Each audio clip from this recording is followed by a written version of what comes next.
The late afternoon sun setting in Hartford. We're getting set for the American Conference second semi. Mick Cronin's #2 seed Cincinnati Bearcats facing a UConn team trying to make another magical run at Cincinnati's expense like the last 2 years. Ball right, goes right, picked up by Ellis, a three! Good!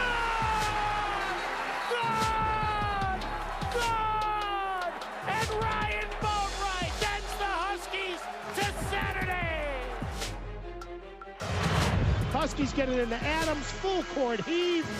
May hit! He hits! He hits! He hits! From midcourt, Jalen Adams with 0.8 of a second to go.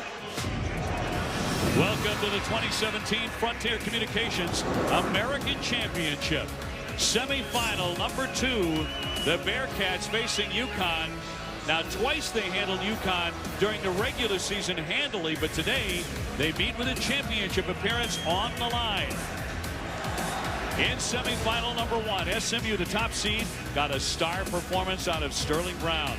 He dropped in 22 points, 6 out of 9 shooting, and the Mustangs have their championship date. So the final will be set when this one is finished. SMU awaiting the winner. Dave O'Brien alongside Doris Burke and Andy Katz. Thanks for joining us, everybody. Great to have you with us for this semifinal. We've seen this magical kind of run out of UConn before. We all have for many, many years. Are the Huskies at it again? Well, there does seem to be something about the air of March which triggers a great run from the Huskies, but to do so, they're going to have to go through a Cincinnati team that has one of the most formidable defenses in the entire country. They hold teams to 38% shooting. And oh, by the way, though there is no first-teamer on this particular roster for Mick Cronin, guess what? They've got multiple guys that can make plays on the offensive end, and we begin with the point guard, Mr. Troy Copain, a guy who's been to 3 NCAA tournaments, Mr. Jacob Evans and Kyle Washington, the new face, the lefty, coming from 3. They combined for 58, but the magic of March. Rodney Purvis got him through round 1. 18 of the 23 for Jalen Adams came in the second half to repel them against a Houston team that was putting game pressure on. Bring down the house, Jalen Adams. And the house is certainly with the Huskies in a big, big way as Cincinnati wins the opening tip here in Hartford. Cincinnati winning the games during the regular season twice, 82-68 and 67-47. And Copain gets him off to a great start on the Cincinnati side. We have seen Cincinnati go to 6 straight NCAA tournaments, and they are formidable on the defensive end. But this is the best offensive team in Mick Cronin's history, and I can't wait to see what happens with them. Adams launches, trying to return the favor, and it's tipped up and in. Looked like Grima got up there. Well, one of the keys for Connecticut is transition defense. They don't want to give up any second chance points. They'd like to make Cincinnati play in a half court. Bearcats easily got into the semifinal as they thumped Tulsa 81-60. Copain, by the way, one of the great passers in the conference. Just a handful of assists away from the all-time record at Cincinnati. Purvis on the wing. As you mentioned, Doris, he had an outstanding game last night with 18 points. Made big shot after big shot. Grima on the baseline. One dribble down. A lot of contact and a travel. So no foul. A traveling violation. The big senior with a big grin. Well, good communication as you see Kevin Ollie on the sideline. 10-2 record in the American Championship. Good officiating there, though. It looked like Carl Hess and the official at the hash were looking at each other, making sure they were on the same page. Travel before the foul on Grima. Strong crew with Carl Hess, Mike Nance, and Ron Groover for a second semifinal. Johnson trying to penetrate. Nearly taken away. There's Washington, the talented junior, who's had such a big year. Flips it up there and airmailed it. Tipped on the baseline. And it'll be Cincinnati ball. Just 1 on the shot clock as you look at Mick Cronin, his 11th year for Cincinnati. They hang their hats on defense. He's allowing only 57 points a game. Anytime you're holding your opponent below 40% shooting, you are doing a heck of a job defensively. This is going to require a tip. And there goes the shot clock. So no basket. Clark didn't make it anyway. And that's going to get Mick Cronin, 2 guys, 3 guys off the bench. Incredibly frustrated at the start by his group. So Evans and Washington, out they go. Here comes the cavalry. Just a couple of minutes in, and already Mick Cronin making a big change. His team trying for their 29th win of the season after running by Tulsa, the 7th seed in the quarterfinals. Mick Cronin, a coach's kid. His father, Hep, an outstanding high school coach, used to tag along all the time to the high school games. He learned well. He's done a heck of a job for Cincinnati. They're the number 15 team in the country. They are headed to the tournament regardless of the outcome the next couple of days. Adams whirling inside. Brima forced it up there. No whistle. Picked off, though, by UConn. They get it back. They're letting him play both ends. I thought Brima got away with a hold on Washington, so the physicality is interesting to start. Purvis, and that one thrown away. In transition, Copain draws the foul. He almost made the basket. You can see why transition defense was important to the Connecticut Huskies. How about the pressure that Jacob Evans with that handle can apply at the rim, changing ends of the floor. Vital with the personal, his first. Now, is he hurt? He looks like he's holding that right arm. He took a pretty good whack on that foul. Senior from Virginia. 4th in the nation in assist to turnover ratio. So reliable with the ball, and now at the line. Evans at the line. Yeah, how about this young man? Let's take a look at the shot he took, because I felt like he was holding that hand. Oh, yeah, that'll sting. That stings. Got him right on the wrist. Evans, about 73% foul shooter. And a finalist for the Jerry West Shooting Guard of the Year award. Well, the emergence of him, he made a big leap, as that graphic showed you, in terms of his points per game and efficiency with which he's doing it. So a 4-2 Cincinnati lead. Purvis for Brima on top. Adams, quick pass, Facey, won it back. Tipped around, Brima right up, and a foul. Amita Brima working hard in there, the 7-footer. Brima with 3 rebounds already as he'll go to the line. Little hoop scoop on Brima, speaking 6 languages.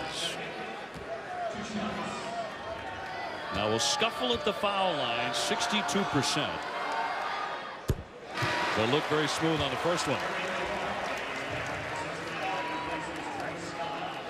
Cincinnati will go to the bench and bring on Gary Clark, the junior. You know, there's some bigs who would love to be 62% from the free throw line. Yes. Some bigs in the NBA would love to be 62% from the free throw line.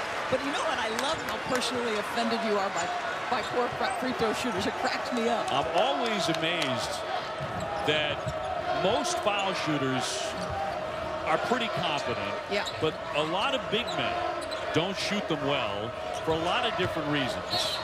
Jumping inside, and a blocking foul on the play. And Kevin Ollie upset. And foul will go on Adams, number 1 on Adams. Well, let's see. Does he give him a little push? Oh, yeah, that's easily an offensive. I think that's a bad call, frankly. I thought that was offensive.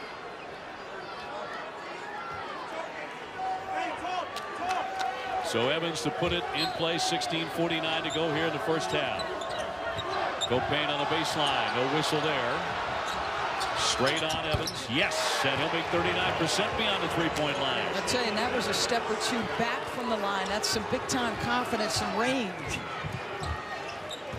Yeah, 20 against Tulsa in the quarterfinals on 8 of 10.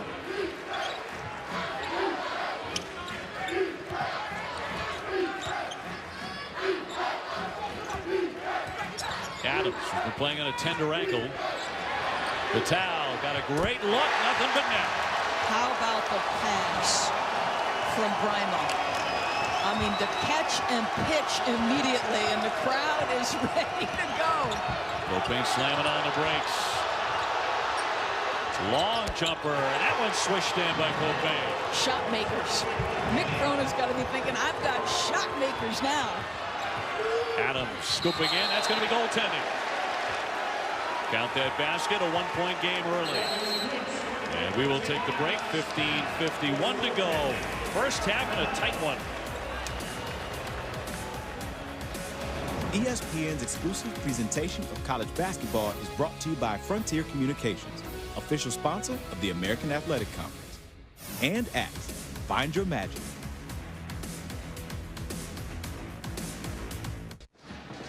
Just getting started, our second semifinal of the day, Cincinnati and UConn. Let's bring in Andy Katz. And Andy, we talk about, that magical March kind of run that UConn may be on again. Are they doing it once more? That's right, Dave. They got to win, obviously, this one, and then on Sunday. And in talking to those from UConn, including former head coach Hall of Famer Jim Calhoun, there's a sense that if UConn can pull this off here, it would be bigger and more impressive than what they did in 2011 with Kemba Walker, 5 days, when you win those 4 games up in Madison Square Garden, or even 2 years ago because they had Shabazz Napier. They don't have a proven NBA player on this team, and all that this season started with, those 2 losses at home to Wagner, Northeastern, all the injuries they've had to deal with, the fact that they had a chance to write their season at the end of the season and still lost games to Houston, to East Carolina, to SMU, to Cincinnati. So then to turn it on here over this couple of days here in Hartford, everyone, the consensus is this would be more impressive. The 2 losses early were with Terry Larrier and Alterique Gilbert. And obviously injuries have played a piece of the puzzle for the Connecticut Huskies, and Kevin Ollie, who's got the best recruiting class in the American coming in. And I think the emergence of Vance Jackson and Vital, because of the experience, it will be crucial next year. Copain with a miss, but a rebounding foul underneath. And Brima got hit on the head. Foul will go against Facey. Looks like Clark. Does Clark get a tooth knocked out? He just took something out of his mouth. I don't know if he just lost a tooth, but he handed it to an assistant coach who's now given it to, it's a tooth, I think. That is a tooth. Wow. Well, you don't see that every day, thankfully. I don't want to see it again. I can promise you. I'm sorry I looked at it. Goodness. Somebody's got a dental appointment on Monday. Brima also got hit, so a lot of contact. We expect it to be a very physical game, don't you? Maybe not a tooth-losing kind of a game. Brima has to go to the locker room. Yeah, I think that these 2 guys, they bump heads. That's where he lost his tooth. Oh. That's hand-to-hand combat. I think, yes, I expect a physical game. I expect the officials to clean this up because this is too physical right now. Yeah, they're going to the monitor right now to check on that last series. Cincinnati on top 10-9. Oh, man. Well, this is, every mom's nightmare. Your son comes off the playground. Here you go, Mom, and hand her a tooth. I'm going to say I would like the next time to have a little warning from the truck about what I might see on the screen. Give you another look at the contact that knocked out a tooth.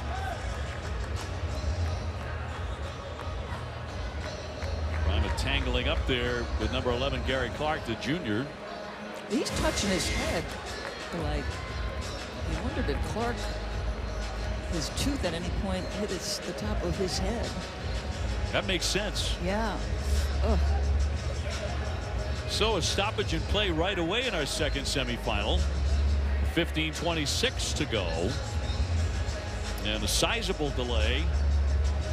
Give you a look at our bracket as SMU is into the championship game as they held off UCF earlier today down the stretch, making their foul shots, making big shots, and the number 1 seed and the outright champion in the American during the regular season into the title game tomorrow afternoon at 3 o'clock. Clark showing off the evidence of the physical play early. Copain to put it in. Evans, he drains it. 3-pointer from the corner. He's feeling good early. Evans averaging 13 points a game. His mom, Teresa, was a point guard at Grambling. He's also a very good passer and picked off by Cumberland. He'll attack and lay it in. Well, he's waiting and he's lying in wait for that pass. He was perfectly positioned, Cumberland. Jalen Adams, if you're going to make that kind of pass, you better have eye contact with your teammate and have them get into your passing window. Facey up to set the screen. UConn looking for a hot hand. Jackson on the baseline. Forced that pass. Nearly stolen away. Jackson came back to retrieve it. And a whistle, a tie-up on the play. UConn does have the possession arrow. Let's watch Cumberland step in the passing lane. I mean, he was sitting there the whole time. You're just waiting on that. Really bad pass by Jalen Adams. I'm unaccustomed to seeing him make that kind of silly play. Adams had 23 points against Houston in last night's victory. 18 of those in the second half. Once again, the officials are going to the monitor. They want to check the shot clock now to see if that's correct.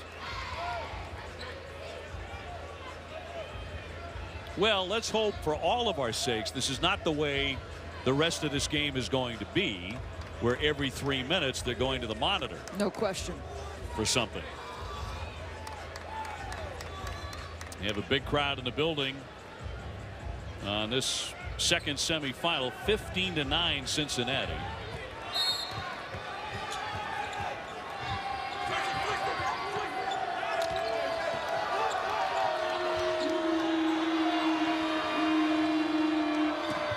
Stephen Enoch at 6'11" into the lane. Missed badly there. And on the line is going to be a little shove and a foul. Foul will go against the Huskies and on Facey, number 2. I always wondered if he was on the line. So let's see, does Facey push him? He does a good job toe tapping. The officials think that's enough contact. With some of the stuff we've seen, I'm a little surprised at that one. Yeah, I'm with you. And unless they're trying to clean it up, and they're going to have a tight whistle from here on out. Let's see. They've had other opportunities to clean it up. My goodness gracious, no question. More lets fly. Vital with the rebound, and here come the Huskies trying to push the tempo a bit. They've knocked Cincinnati out of this tournament 3 years in a row.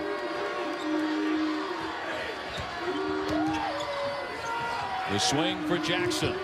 He can hit a three-pointer. The follow-away 2. That's not there. And another whistle on the deck. But Jackson is doing something in the last couple of weeks that I've not seen him do. And he put the ball on the floor and attacked the rim with a vicious dunk in their win yesterday.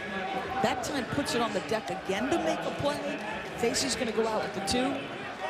That's what I'm talking about. Like, that this kid can now balance that spot-up shooting ability with that. Kyle Washington also stepping out of the game with 2 for Cincinnati. Vital with a kick into the corner. And another whistle with 13:39 to go in the first half. And that blocking foul against Moore, the 6'8" junior. He picks up his first. It's a choppy start. No question. Jackson for Adams.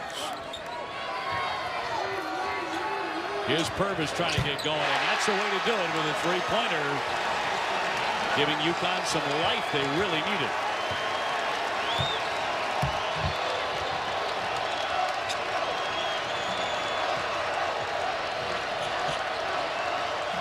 Clark getting it inside for Moore. Got a good look, but no.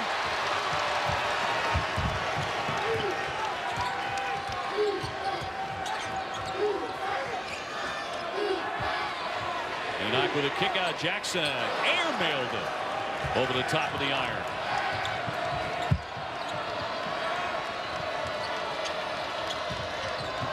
Neither side with their offense locking in just yet. And a shove off the basketball. And a foul against the Huskies. We'll get Adams for his second. He's going to have to play without fouling. And little frustration from Jalen Adams. And a little bit from Kevin Ollie as well.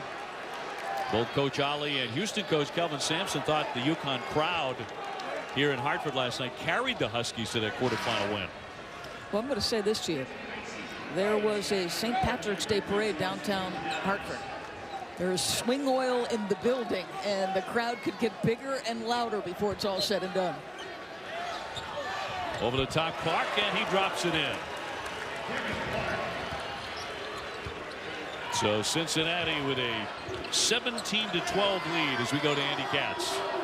So if you're watching this game, you're hearing the crowd a little bit more of a buzz than normal if you're watching most UConn games. And a large part of that is because you've got fans here that may not go to traditional UConn games because they don't want to pay sort of a seat fee or anything like that, or they're not donors, or they can't get season tickets. So what happens in tournaments like this, you got fans sitting in seats that are lower than normal. You got a little bit of a boisterous crowd. So everyone's expecting this to be a louder, more energetic crowd. And by the way, yeah, the St. Patrick's Day parade, that doesn't hurt. Evans with his second. UConn 10-2 all time in this tournament. Purvis just hit a 3 moments ago. Let's see if he becomes the go-to man. Vital, yes, that's a nice touch by the freshman out of Queens Village, New York. Brima pumped on the side. Vital with a couple of three-pointers early. Clark up against Facey and another whistle. And a foul against UConn with 11:56 to go in the half.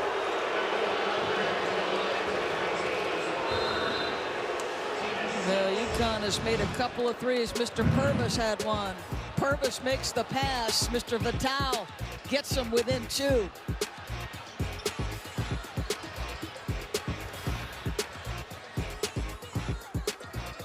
We got to be aggressive right off the gate. Tonight at the American semifinals, the UConn Huskies look to earn a bid in the NCAA tournament. We deserve this. All the stuff we've been through. Purvis is just feeling it. I just think we have to be tough. That's it. Dominant performance tonight by the Bearcats. I can definitely see the hunger, and I can hear it in his voice. It's really time to win. Swatted away. If we end the season again on a Sunday, there's a chance you could play Thursday at noon in the NCAA tournament. Cincinnati and UConn as they meet for the 24th time. UConn actually leads the all-time series, even though Cincinnati swept them during the regular season. I got to believe that Cincinnati has had a conversation amongst that group. This is a proud, experienced team. You've got Troy Copain, who's off to a tremendous start. 2 field goals, 3 assists. So he's been involved in 5 of the 6 field goals, and he'll set the inbound here for Cincinnati. Copain, a senior from Virginia. His mom, Renee, his #1 fan, has never missed a home game in Cincinnati. And she doesn't live right down the street. She lives in Virginia. She makes that about 8-hour drive for every single home game and rarely misses a road game either. He slices into the lane, and another whistle. There have been a lot of those early. And here's the interesting piece about Troy Copain. You know, a year ago, he's a first-team American Conference player. He averages 13 points. He's down underneath 10. And to me, that's a sign of maturity from a senior, right? You could be selfish. You could be concerned about what your points per game is. Not this kid. This kid's about winning. So look at what he did against UConn in the quarterfinals last year. This tournament's only been around a handful of years, but that's one of the great performances, 37 points against the Huskies. Second team all-conference. And the sportsmanship award winner, he makes 1 of 2. So he's been involved in 15 of the 18 points scored by the Cincinnati Bearcats. And now they come with their 2-2-1 pressure. UConn 16-16. 1 win away from playing for an automatic bid to the NCAA tournament after the upset of #3 seed Houston last night here. And the crowd just continues to get larger and larger every time they win. Vital with a follow. That's a tough shot, doesn't touch anything. Well, just a tremendous switch out defensively. Just a really good job staying with the shooter. Johnson with a quick shot. No. Kevin Johnson, it's just 32% beyond the three-point line. So that's not a great shot for him. Brima back in. Here's Purvis. In and out. A rebound and a foul on the baseline. Purvis, for him, that's an excellent look. The way he's been shooting it. Johnson will pick up his first foul for Cincinnati. Rodney Purvis last night came back very strong after a first-half collision. He was knocked to the floor. He had to leave the court for a while. I'll be honest, I was concerned he was going to go into concussion protocol because I thought when he stood up he looked a little shaky, but he went back to the locker room. He appeared okay, and boy, did he respond. You get 18. Made big shots, nearly stolen away. Purvis saves it. Shot clock down to 15. Vital looking for the big guy. Brima on the baseline, around and out. That's consecutive possessions where Cincinnati just gets a great challenge on the shot. Johnson. Here's Evans. Clark again, jumping into the paint. Can't finish it. A clean block on the play, and now a tie-up, and it starts to get a little physical. Carl Hess has to separate those guys.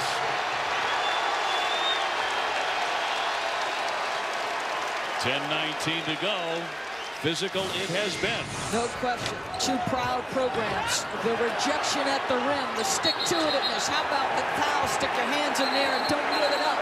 This is a very proud Connecticut program established under the great Jim Calhoun. Andy Katz was talking about that 2011 run with Kemba Walker. What did that do for UConn? It put Jim Calhoun in the rarest of air in college basketball history. 3 national championships for Coach. And not many who can say that, Dave O'Brien.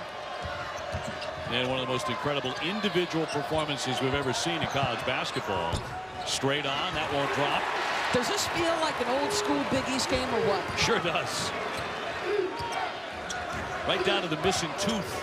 Yeah. Under 10. Purvis steps back. I hate the shot. You're dancing with the ball. Nobody else touches it. Everybody's standing and watching. Cincinnati is sitting in defensive position. Why? Why take that? Jalen Adams, who's gotten himself into some early foul trouble, about to check back in for Ali. And now another foul off the ball with 9:41 to go. Kevin Ollie's had that disgusted look on his face most of the half. He's out here dancing. I know you've got a big on you, but my goodness gracious, he's going to pull Rodney Purvis, and rightly so. Well, watch him drag Adams into the game. Like, yeah. You're getting it right now. Right. I've had enough of this. Listen, Cincinnati too good a basketball team for you to take any poor shot. And Kevin going to have a conversation with him, and rightly so. Saying, you got to move the ball. Brima with his first foul. And putting Clark to the line where he makes 64%. Cincinnati is a team that's going to shrink the floor. They're going to contest shots. You can see a little frustration. You got to accept coaching if you're Rodney Purvis. Bad shot. Just say, hey, coach, my bad. Clark number 2, smooth there. So Cincinnati with a 5-point lead. Semifinal number 2. SMU is already into the championship game with a nice win earlier today against UCF. Adams. Brima calling for it, the 7-footer. Back to Adams. Shot clock at 5. Adams with a fall away. Another long possession where they don't get anything out of it. That's 5 consecutive misses for the Huskies. Clark on the spin. Taken away by Brima. UConn, the number 6 seed, trying to get into the championship game. They may sell out the building tomorrow. They probably will if they get into the title contest. Here on what is effectively a home court, of course. Adams, nice feed. Vital, he finishes. That's crucial. Vital, the presence of mind to understand on a baseline drive, you've got to make yourself an option. He has started this basketball game great. Vital, I'm telling you, what a change in him from start to finish of this season. Crowd coming back to life here in Hartford. Clark seeking out some contact. Copain. Not this time. Big rebound by Moore and a whistle. I think they're going to get Vance Jackson on the hold of the arm. Jackson with his first. Lots of fouls here in the first half. Well, left side of your screen, you're going to see that is no question the foul. Okay, Mr. Vance Jackson, you cannot hold your opponent's arms as he tries to go for a rebound. Look at the smile on his face. It's not like he's trying to hide it. Cincinnati, 6 consecutive misses from the floor. Quadri Moore at the line, the 6'8" junior. 8:09 to go. 1-1 here for Moore. So early shooting at the foul line with 8 minutes left in the half.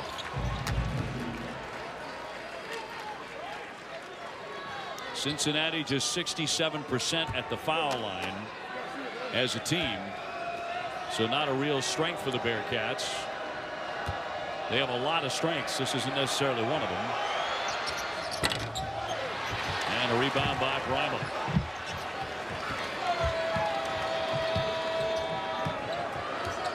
Adams, quick step off the window for 2. That was smooth. 2-point game. Bryma didn't even make it up the floor. He almost fell over himself, so he spent that offensive possession tying his shoe.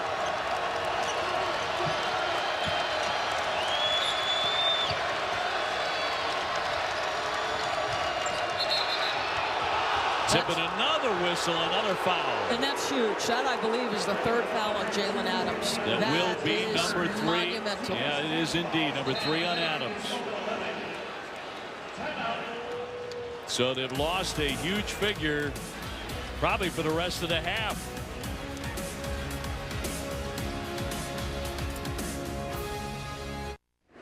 Chris Cotter in the studio with an update on the Big East final. Villanova and Creighton, and Josh Hart picking up right where he left off last night. He has 11 of Villanova's 22 points right now. 5-point lead for the defending champs. Late in the first half, meanwhile, Rhode Island got by Davidson. They look pretty good for maybe an at-large bid, possibly on the bubble. And VCU, they'll play them in the final of the A-10. Dave, Doris? Chris, thank you very much. In the American, SMU is into the championship game. And for more on that, Andy with SMU's Tim Jankovich. All right, thank you, Dave. So when I caught up with you at the half, Tim, you said you didn't want to necessarily get another close game. So you didn't have necessarily a close game because you guys pulled away. How do you assess the way you guys were able to do that in the latter part of the second half? Honestly, I thought we played really, really well the whole game. We just didn't miss some great shots in the first half, so we couldn't pull away then. But the second half, I just thought couldn't have executed much better, played great defense, and right at the critical time, you know, we got pulled away from a little bit and couldn't have been more pleased. Obviously, ways to go here in this game. How do you assess basically who you could face tomorrow, either round 3 against Cincinnati or potentially true road game against UConn? Can we pick a different one? I want to pick a different team. This crowd here is it's one of the great crowds in the country, and Connecticut's playing so well, and Cincinnati's one of the best teams in the country, period. They've had a great year, so I really would like to pick someone else. Yeah, you can't do that. Sorry. That I'm not picking at all. I'm not going there. I'm not going there. These are 2 great teams. We'll see you Sunday. Thank you very much. Back to you guys. All right, and he knows he's in, though. He knows he's against somebody in the championship game. 3:15 tomorrow. We'll have it for you on ESPN. Jacob Evans going to the line here, the sophomore out of Baton Rouge, Louisiana. But keep in mind that UConn is 0-3 this year when Jalen Adams plays less than 30 minutes per game. And he gives Rodney Purvis a little dap. Kevin Ollie and he had a brief conversation on the sideline. You could see him putting his head down. Now, the most important thing this young man can do is what he was doing with Purvis. Slap 5, stay engaged. This isn't about your foul trouble. This is about closing the 7:39 and making sure you're there for your teammates. 1 of 2 by Evans. 22-19 Cincinnati.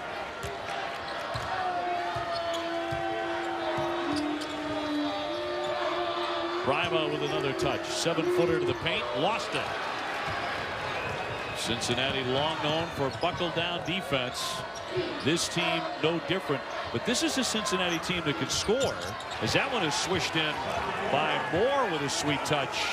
This is a team that scores 75 points a game. Yeah, no, seriously, this is Mick's best defensive team. Keep in mind, he spent some time in the offseason with Mike Bray at Notre Dame, who obviously has been one of the better offensive teams under Mike's tenure.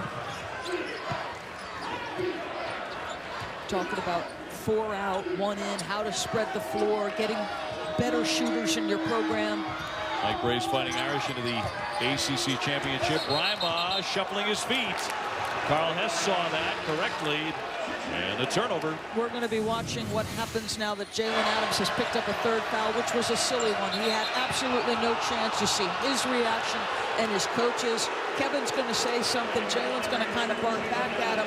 And then there was a moment briefly where he just goes over to him, let the emotions settle down. Competitive guys. Obviously, the young man's disappointed, but this is how you coach right there. Kevin Ollie, of course, who has coached the Huskies to a national championship. Foul off the ball. This will go against Cincinnati.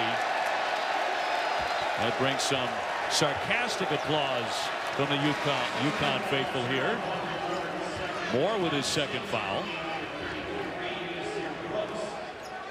24-19 Bearcats.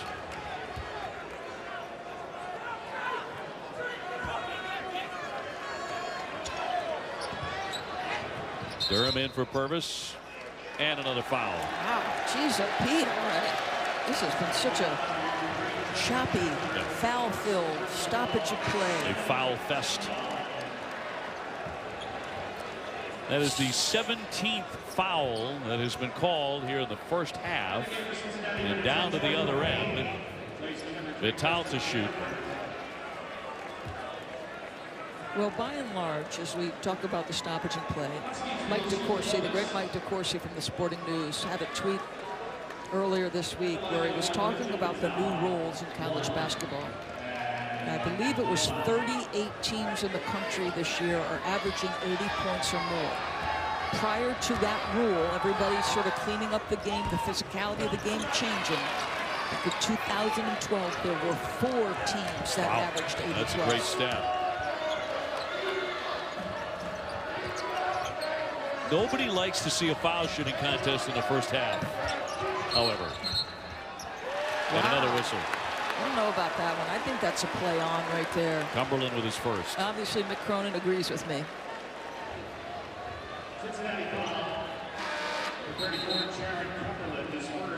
Well, I realize we have 6 minutes to go in the first half, but here's hoping the second half leads to more fluid play. UConn with 10 fouls, Cincinnati with 8. Double bonus now, rest of the way for Cincinnati.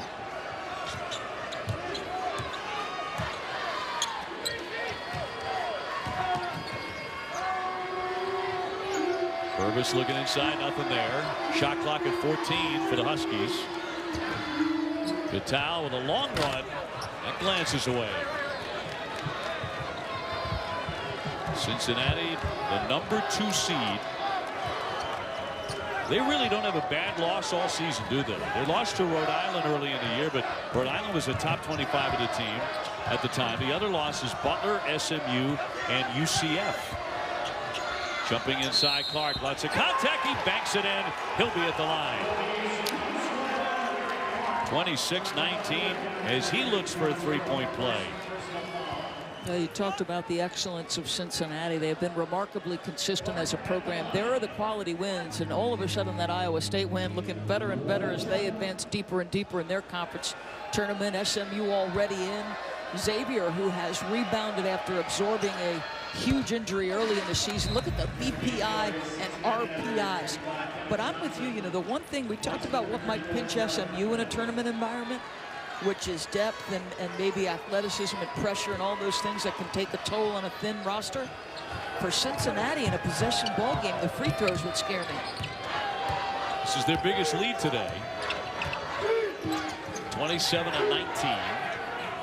Jackson can hit the 3 ball. He's 39% beyond the line, and Evans will foul him. 6-0 run since the 3rd Adams foul. Let's go to Andy Katz. Well, I think we all saw Mick Cronin get a little salty about the selection and seeding process a couple of weeks ago after practice. And I talked to him last week about it, and he says, look, I just want to underscore that the NCAA is a business, which no one disputes. But the key point that there was a little bit of disagreement on is that he said this was about selling tickets. And the NCAA and Dan Gavitt, who's the vice president of the NCAA, was quick to point out that ticket sales are not an issue. In fact, 90% of the tickets are already sold in these 8 sites. Obviously, they make most of their money off of television. As for seeding, in the last 3 years, since they set the seed list from 1 to 68, there has not been a team that has moved on the seed line based on geography. Now, prior to that, they averaged about 10 a year that had occurred. In Cincinnati's case, if they were to play high enough, then they would be a protected seed in Indianapolis. If they win this, get a win over SMU, they're going to get a high seed, and they'll be as close to home as possible. How high, Andy, do you think they go? Are they a 4? I think they could get as high as a 4, but they might end up on that 5 line. But look, they could end up in Indy, maybe. They could end up in Milwaukee. As the selection committee told me, you know, essentially the highest seed on each of those lines gets a choice. 1, 2, 3, 4, 5 going down about where they might get slotted. That's why, if you remember, Yale was the top 12 last year. They ended up in Providence instead of some other place. Cumberland lifting a 3. Got it right in front of the shot clock. Well, interestingly, along that conversation, everybody's wondering about Gonzaga, where their seed will be, are they a 1, et cetera, et cetera. You had an interesting conversation with Mark Few about whether or not they should go to Sacramento or another site, and his thoughts were what? Well, he wanted to go to Sacramento. He said, you know, everyone assumes that Gonzaga, for example, and a foul in the backcourt, that they would want to play absolutely in Salt Lake, that's where all their fan base is. Mark Few said, well, wait a minute.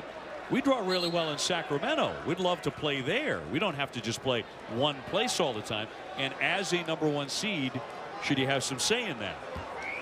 As one of the top 4 seeds, 30-21. Cincinnati opening up a 9-point lead here.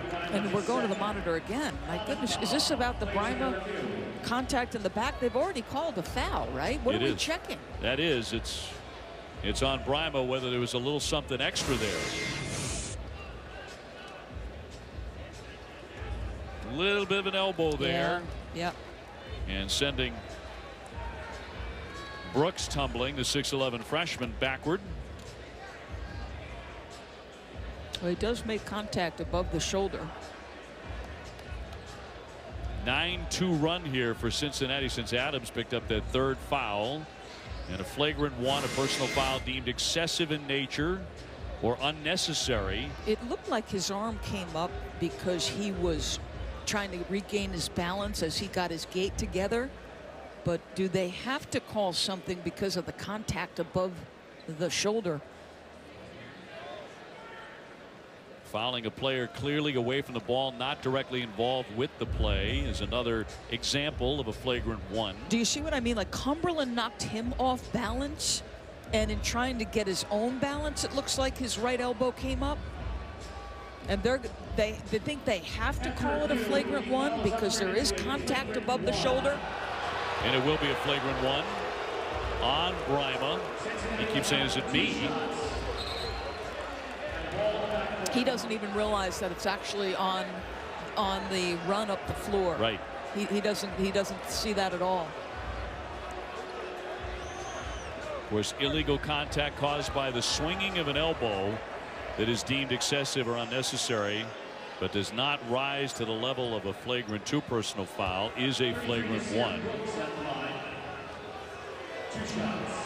And the man who got hit was Nasir Brooks, the 6'11" freshman from Philadelphia. Nasir with 4 brothers and 4 sisters. So he did not see the bathroom until he was 14. 4:22 to go. As the last of 8, I can attest to that exact fact. About a 60% foul shooter. Look good there. 32-21, biggest lead of the day at 11. Cronin looks like he's saying that's a punch. And I think he's saying it should be in rejection. Wow. I didn't see that. I disagree with that. No, to me it looked like Brima was trying to gain his balance. Now you've got to call it because there's contact above the elbow, but I didn't think it was a punch. Another whistle, 4:10 to go. One after another here. That foul will go on Enoch of UConn. Stephen Enoch picks up the foul. Technical foul on Rodney Purvis. The hits just keep on coming here. How about this?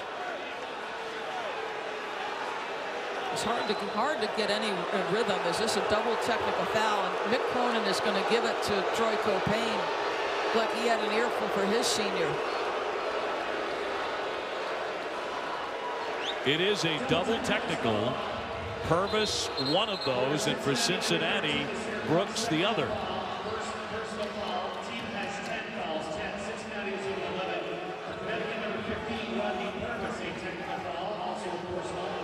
The tweeting you are hearing at home is not the early arrival of spring. No. And he's going to take Brooks out. And I say this to you about Mick Cronin. He has established a culture. He's got good kids, and he's certainly not going to accept anything like he considers bad behavior or poor teammate skills. And he is letting his kid have it, as he should.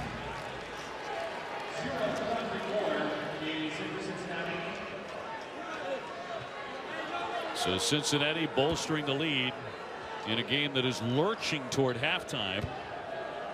33-21. He makes one of two. Of course, those technicals offset. Coming up on the 4-minute mark. Is Durham in close? Got the shot he wanted, but the freshman could not connect. A lot of guys in foul trouble in this one. Yeah, your rotations are completely skewed if you're Connecticut at this point.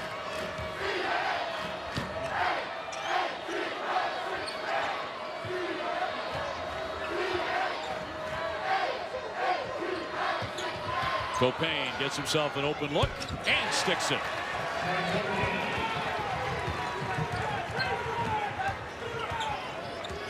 Adams has 3. Facey has 3 for UConn. Rima and Purvis each with 2. Purvis with it up top. I thought he missed Enoch on the first look. He made this a more difficult play, and that could have been an offensive foul. I'm grateful there was no whistle, though. A tie up here. Possession arrow, keep it on this end. So 35-21, Cincinnati beginning to open up a comfortable lead in this semifinal in Hartford. ESPN's exclusive presentation of college basketball is brought to you by McDonald's. I'm loving it. Chris Cotter in Bristol. Audi halftime report coming your way. A little chippy in the Big Ten, but Michigan keeps their unlikely run alive. We'll show you highlights of the Big Ten semis between Michigan and Minnesota. And tickets punched today, 2 out of a total of 13 on this date. We'll tell you who's dancing coming up. Gary Lawson, Dan Dockett will join me. Dave, we'll see you then. Thanks, Chris. And how about that Michigan team? That is something else after the week that they have endured, and they're playing going off the runway. Lots of fouls in this one, and a technical foul as well. Yeah, which I disagree with. I just want you to watch what's happening. You're going to see a little bit of conversation. Purvis, Brooks. There's no physical aggression. It's some minor chippiness. Officials going to come from across the court. They've already basically kind of separated. There's not a lot going on. He's going to give him a technical. This game is concerned. Let that go. Yep. I mean, if they were physically moving at each other in an aggressive fashion, it looks like if he had walked in there without calling a technical, I'd have no problem with it. That might have been the least threatening technical I've ever seen. Connecticut, by the way, committed 17 fouls, or called for 17 yesterday in their game. Already 14 fouls have been called in this half against UConn. On the drive and towel, and tried the backboard, but he came up empty. He draws the foul. The SEC championship from the Bridgestone Arena in Nashville will be decided tomorrow afternoon at 1 o'clock at ESPN. That'll be Kentucky and Arkansas. All those games streaming live on the ESPN app. And the American Championship will be right after that on ESPN. Doris and Andy and I will have it from Hartford. As Vitale knocks in the first one, he gets about 72%. Kentucky beat Arkansas by 26 in a meeting earlier this year. Can they close the gap? Well, that's what the Huskies are trying to do right now against Cincinnati. Close the gap. close the half. If you're Cincinnati, you're trying to take a 13-point lead and maybe make it 17-20, put a push. How you finish halves is crucial to winning basketball games. And Connecticut goes into a little zone here. Cincinnati beating the Huskies pretty handily both times this season, 82-68, and then by 20. Johnson from the corner off the side of that backboard. Purvis airborne. No. In close, another whistle. Durham working hard, the former McDonald's All-American nominee out of Tampa Prep. Getting some minutes here in the first half. He'll be at the line, where he's only been a handful of times this season.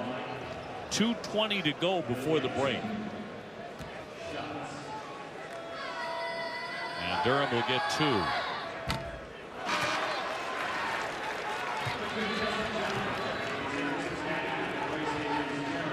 This half combined 26 personal fouls, 2 flagrants, 2 technicals, 4 video reviews,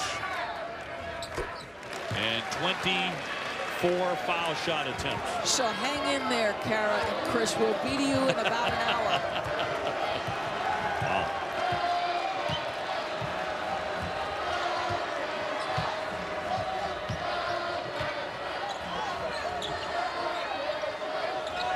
Clock beyond the 3. Jumping in the lane. Watch that shot. That was a determined effort. I like watching that young man play. Defensive player of the year in the conference last year. There is so much to like about this Cincinnati team. A foul with 1:50 to go.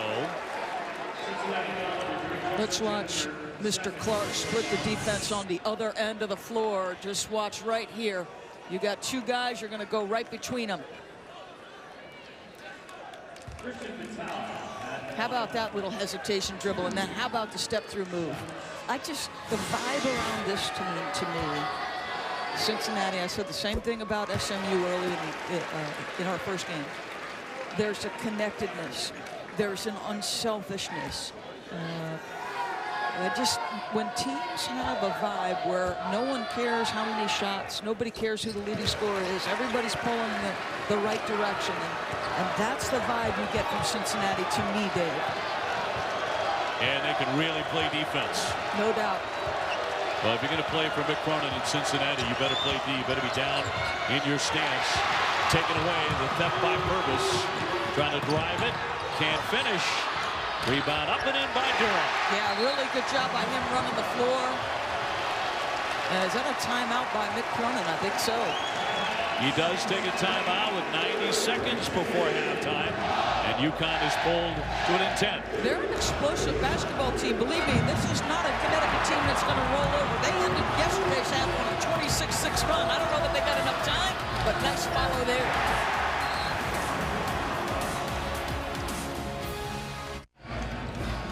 Well, UConn getting a little bit of momentum here with 1:30 left before halftime. Got to continue to make stops. They go to the zone. They like what they see clearly because they're sticking with it. Love to see those guys touching hands at the free throw line like, hey, we're connected too. Tough pass. Clark hooks it up and in. Yeah, this guy's physically tough. He's mentally tough. He's just getting post position and putting them in the spin. That's nice. Best shooter on the team too at 54%. So I just love that kid. Jackson makes 39% from 3. Boy, there have been some ugly shots by UConn. On the run, Cumberland will lay it in. Well, a big-time move by the 6'5" freshman, 218 pounds. Wilmington, Ohio's going, that's our boy. He's got a linebacker build, doesn't he? He sure does. 3 for 3, really efficient, and now Kevin Ollie going to use one. 41-27, Cincinnati. Back in a comfort zone.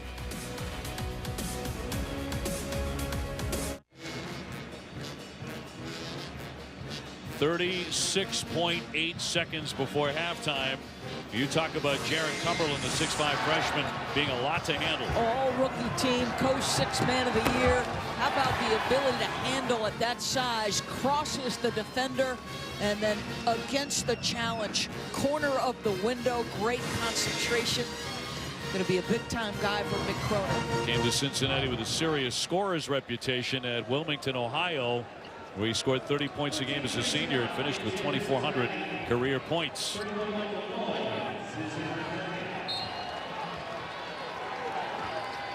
Over the top for Purvis. Michael Noyes, a walk-on who's played all of 16 minutes this season, is in the game now for the Huskies, wearing number 31. He may be as surprised as anybody he's in the game. Jalen Adams on the bench, of course, because of foul trouble. And another tie-up and a whistle on the baseline with 26 seconds to go. What's the over-under on maybe 2 more whistles before we send it back to the studio? Got a fighting chance. You wonder, and I'm very serious about this, do officials go into their room, their little locker room in the arena at halftime, and maybe size up how they call the first half and what they're looking for in the second half, and maybe alter a few things if they can? I think obviously these officials are as much a team as the respective teams, as the broadcast team. Everybody's got to be working in unison. So the answer to that question is yes. And if there's a member of, you know, the official in charge of this group, he might go into the locker room and talk pregame. Let's keep an eye on this. Remember, these are our points of emphasis. We want to make sure. Now, I did think, in defense of these officials, I did think that the game started out incredibly physical. So obviously you want to make sure. But it's just, it has felt bad from the jump, right? Yeah, and this is a respected crew. Carl Hess, Mike Nance, Ron Groover, they do a really nice job.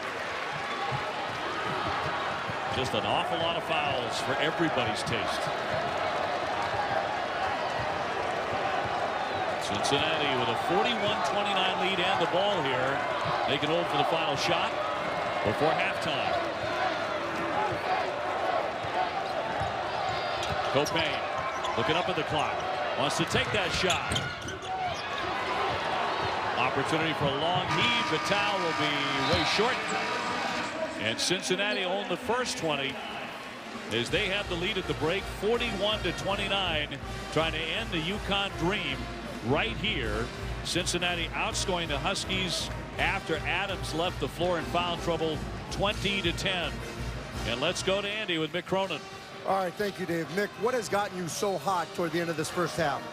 Well, we made some dumb plays, but I thought Bryman should have been thrown out. So Gary Clark's got his tooth knocked out. I thought he threw a punch. If that was Octavius Ellis, he gets thrown out all the time for my team, so I'm not happy right now. How do you put the foot on the pedal here and put him away at the beginning of the second half? We got to play better defense. Our scouting report defense was bad. We let them shoot some threes to start the game. We're giving up layups. We're denying the walk-on, giving them a post-up. We're just not playing smart. Thanks, Mick. Thanks. That shows you how much defense means to him. They gave up 29 points. He doesn't think that was near good enough. But Cincinnati has the lead, 41-29. Back to the studio. Chris Cotter, Dan Dockich, and Carol Lawson coming your way. And then the second half of our second semifinal from Hartford.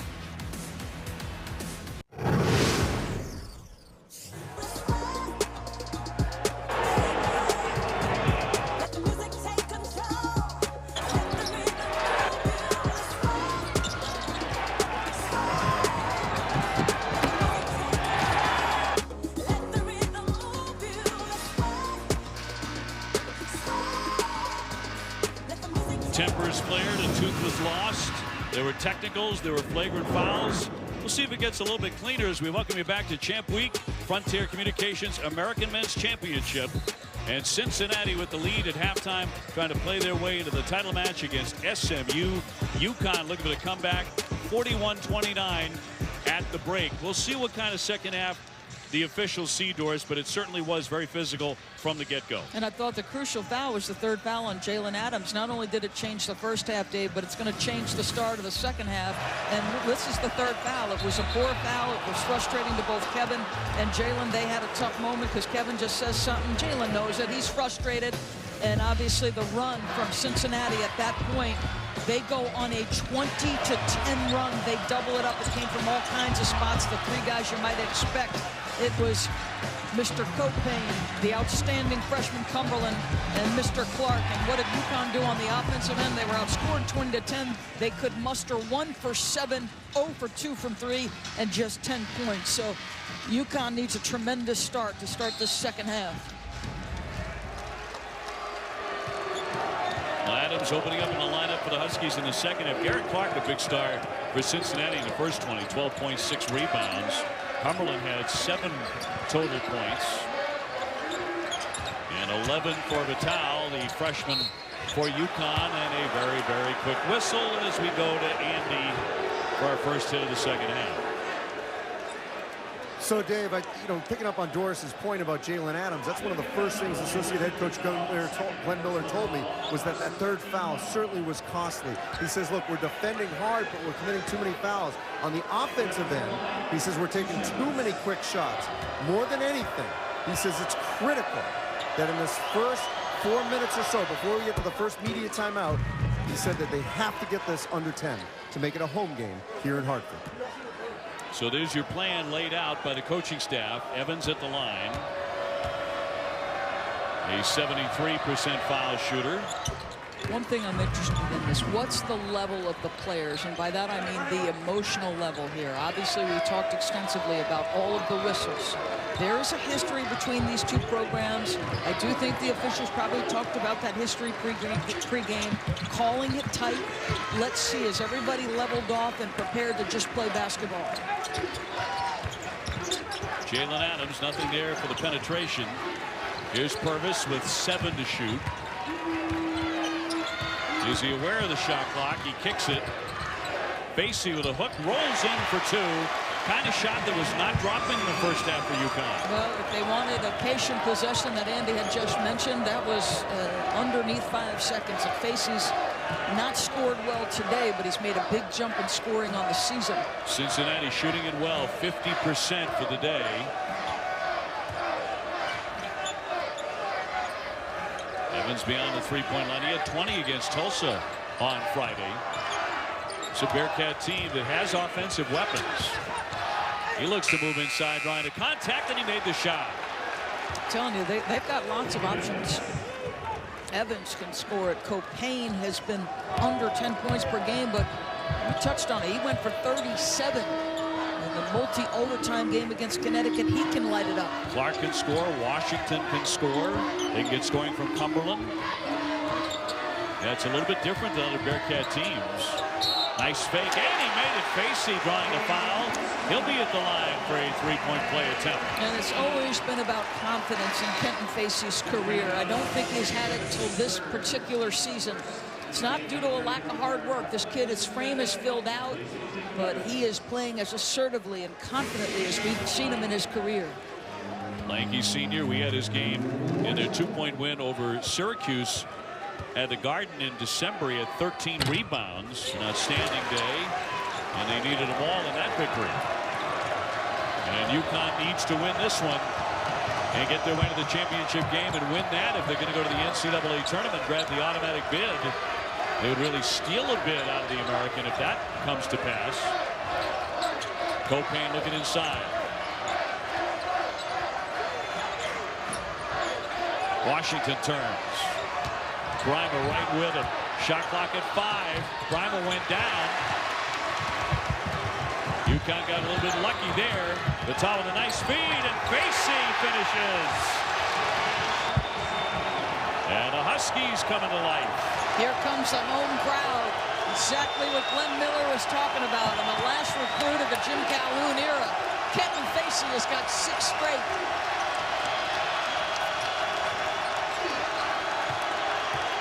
Clark seeking contact, flips it up and off target. UConn with the rebound.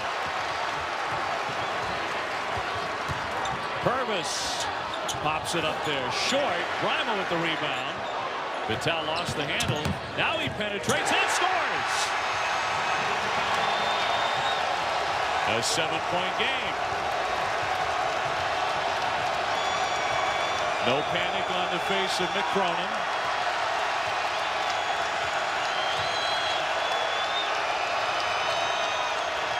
Clark.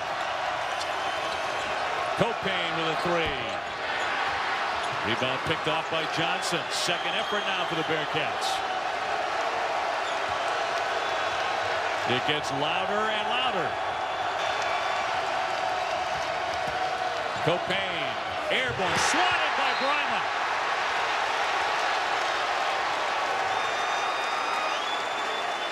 Boy, great timing on that block. Take a look. Yeah, Mita Brahma, this is what he can give you. It comes over in defensive assistance and says, no, sir, Mr. Copain, I'm having none of it. With the last possible moment before it started on its descent. Shot clock at 8. Cumberland has to heave it up there. He can't hit it. Vitale. Right through. Spins it up and scores. Timeout. Cincinnati. Mr. Vitale has become vital to the Connecticut Huskies. They're rolling right now. Little bite in the dogs. How about this? Little drive and dish to Mr. Pacey. Then I can dish it, but guess what, Mr. O'Brien? I can score. It doesn't have the right angle. 9 all around since he's missed 5 straight. The Hartford Civic Center is alive, and we got a game.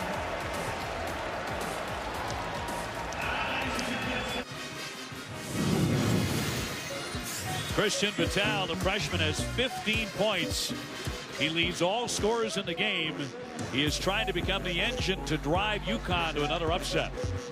Well, Glenn Miller told Andy Katz that they wanted to, inside of the first 4 minutes, cut it to 10. Well, we've not yet played the full 4 minutes, and it's at 5 points.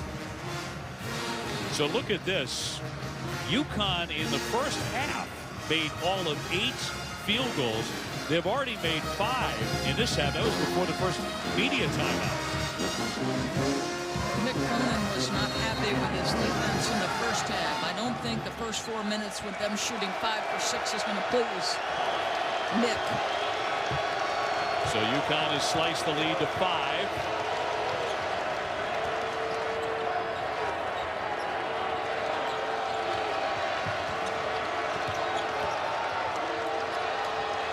Cumberland fakes it. 10 to shoot it. Copain. 5 on the clock. Getting closer. Interrupted there with 1 on the shot clock. 15:34 remaining. And here comes the timeout. We'll take the break. Cincinnati leading it 45-40 in our second semifinal in the American.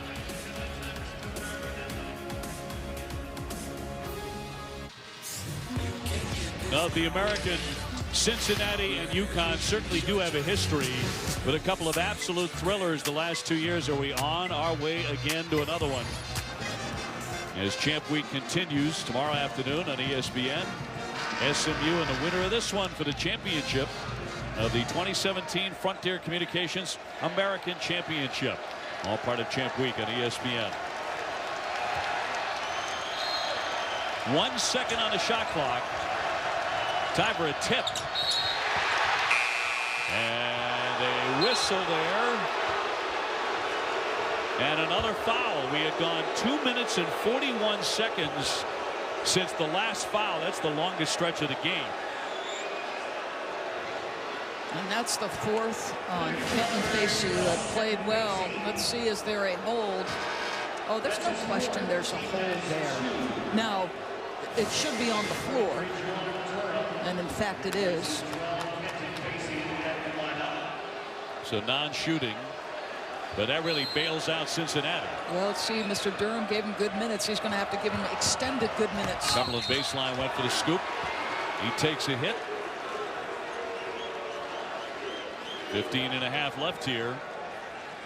Semifinal number 2, Cincinnati, the number 2 seed. UConn, the number 6 seed. Facey on the bench with 4. We had gone 2:41 without a foul. Then we went 2.4 seconds without a foul. Cumberland makes 64%. Did some really fine games, the freshman this year at 26 against USF. And again, we had 19 against Tulane, so he can be a real factor.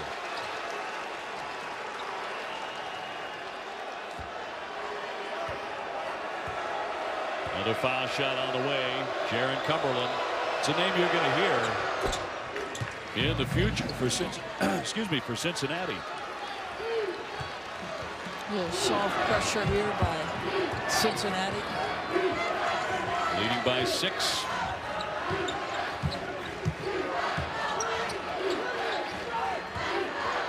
Adams.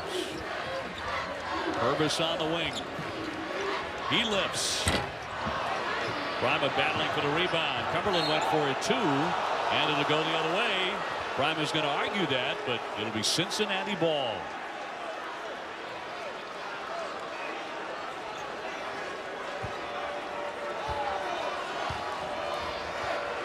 "15 minutes left."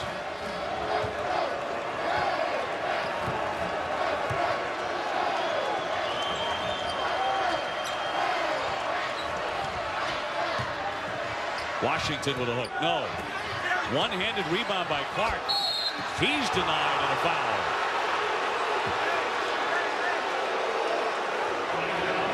Now nobody seems to get a clean opportunity underneath the iron on either side. Not in this game. That foul on Durham is number 3, drawing the ire of the UConn faithful. And we'll put Clark at the line, 64% at the strike.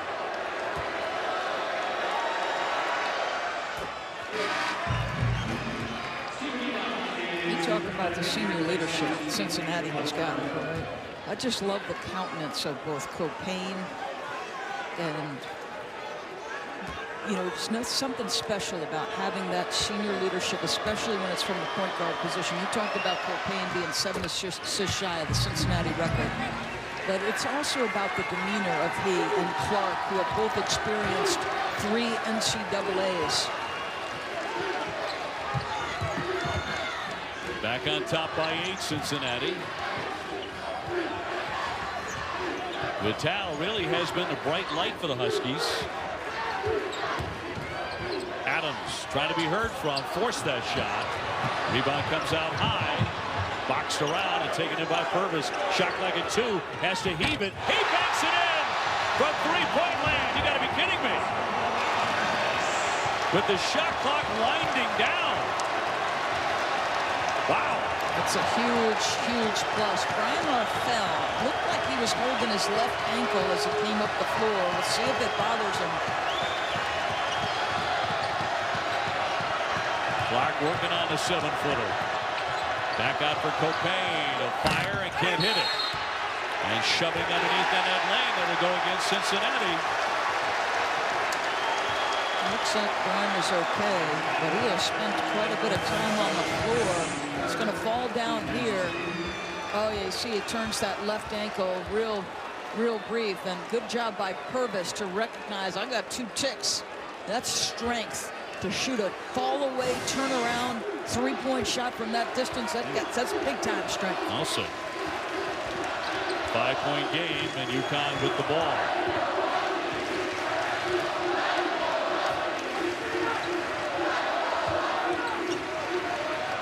Adams, he can get cooking, shot like a 10.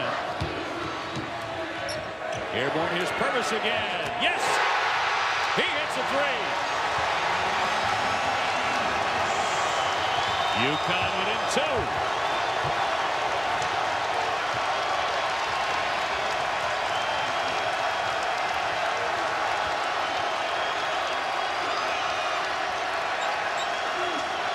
Cumberland wants to answer. That clangs away. And now UConn can tie or take the lead.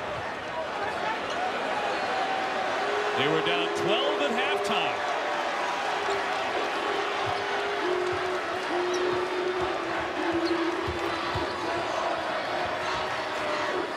Purvis again. Adams lines it up. Jalen Adams was trying to get Rodney Purvis to try to split the 2 defenders at the top to create a little bit more space for that 3. The challenge a little easier because Purvis needed to take an extra dribble. Clark on the back down to the paint to his right, and he got hit. He'll be at the line. Boy, what an answer from Gary Clark, the junior from Clayton, North Carolina. Purvis back-to-back threes. The one was under duress of a shot clock. This off the playmaking of Jalen Adams. How important is Adams? Well, Rodney Purvis is going, I get some easy looks when he's on the floor. And then this, a power play. And the Clark turnaround and a little frustration from Enoch.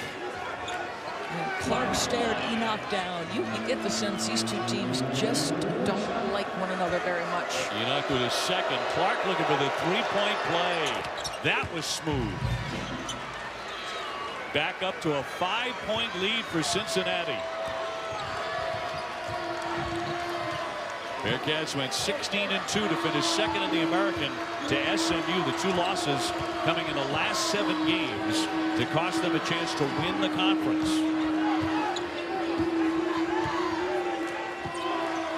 Jackson in the game, the swing for Purvis. He penetrates, can't finish, but draws the foul. That's one thing you have to do is drive hard against Cincinnati. 6-point edge for the Bearcats. A couple of free throws coming for Robbie Purvis. 5-point separation.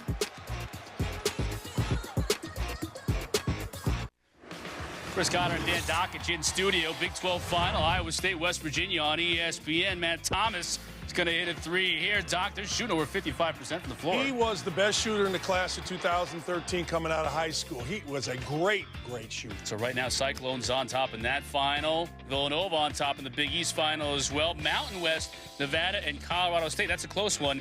Nevada up by 6. Dave? Chris, thank you very much. Tickets punched in the 2017 NCAA tournament. Well, UConn is trying to steal one. There's no question about that. Against Cincinnati, the number 2 seed, number 15 ranked team in the country. Cincinnati better start shooting it better. Doris just 1 for their last 9. Yeah, no doubt about it. They are shooting 20% in the second half. They've not made a 3. If they don't make 6 or 7 on the free throw line in the second half, they're in trouble.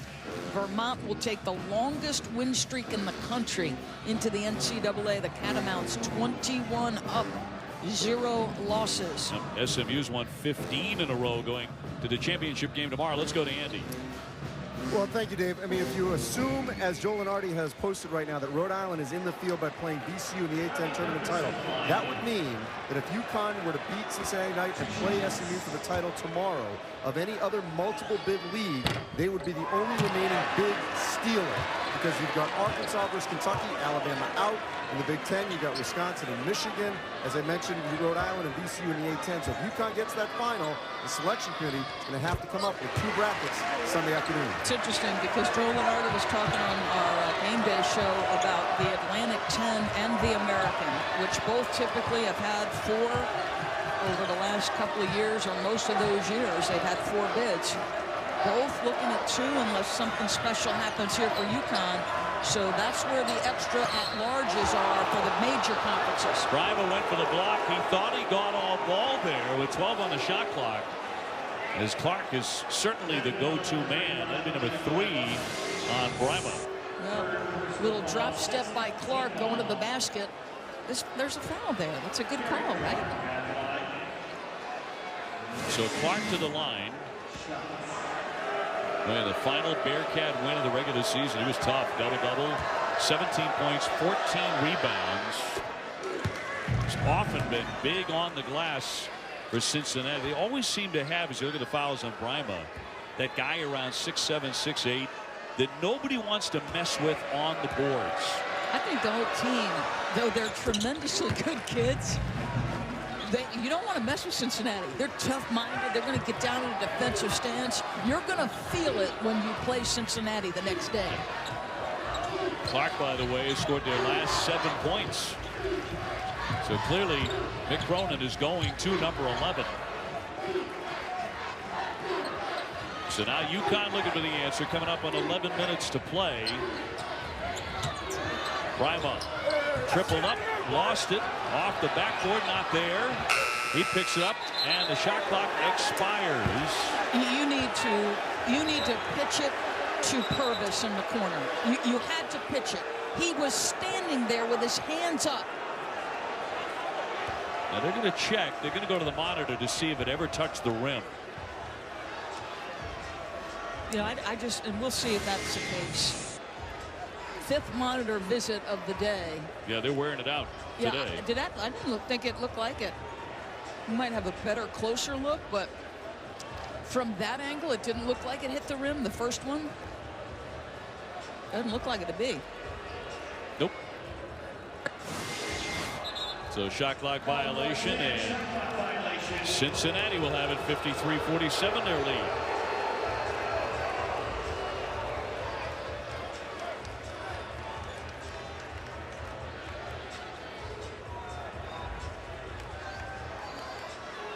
Kevin Ollie's been working the officials all day. Mick Cronin, the same thing. Watch the Purvis in the left corner. If you're him, you've got to pass this thing out. Look at all that attention in there. That's an impossible shot. Purvis can light you up. Had 18 points yesterday in a big quarterfinal upset of Houston. Way downtown. That clangs away by Moore.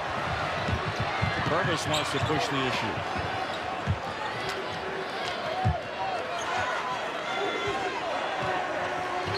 Adams trying to get going, gets himself a good look, but a bad shot as it turns out. They've opened the doors on the top floor because the bricks flying all of a sudden. It's got to be the wind. My goodness. Adams, their leading scorer and assist man, who's had a tough day at the wrong time in this semifinals, been in deep foul trouble. Approaching 10 minutes to play. Johnson. 2 to shoot. More. No. And another whistle. And that'll go the other way. That'll be against Cincinnati. Vance Jackson and Clark got tangled up. That'll go on Clark, just his first. So no trouble for the man who's been a star for the Bearcats today. Mick Cronin's team trying to pick up their 29th victory. Is this another monitor review? They're checking to see with 10:01 to go. Crowd's starting to let this group hear it. Checking to see who the foul is on. That is review number 6.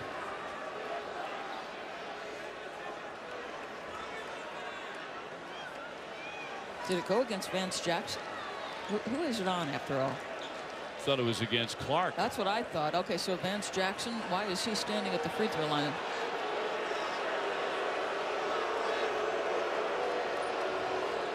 .10:01 to play, and they're still at the monitor.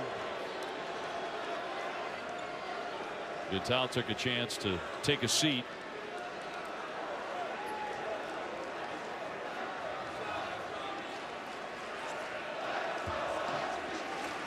A lot of confusion. Somebody thought there was a 1-and-1 at work. There was not. I mean, Cincinnati is at least 2 fouls away from that. I don't know why that was confusing anyone.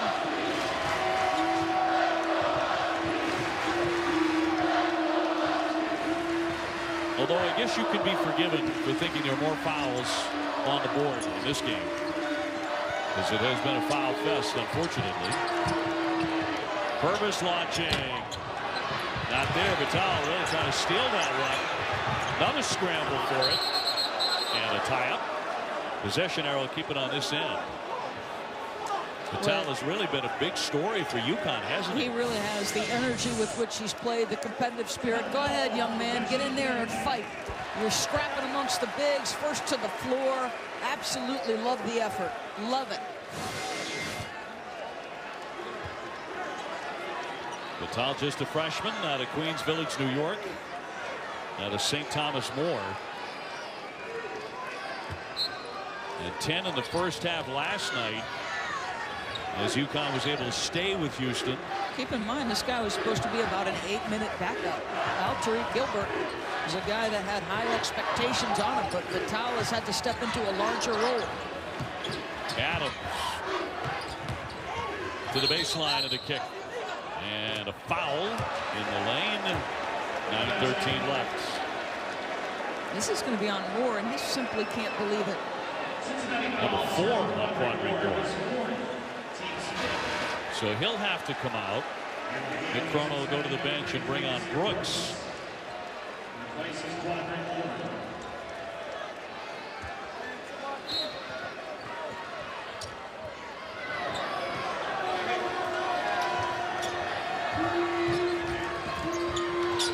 Has lost it. Now a block and a foul against Cincinnati.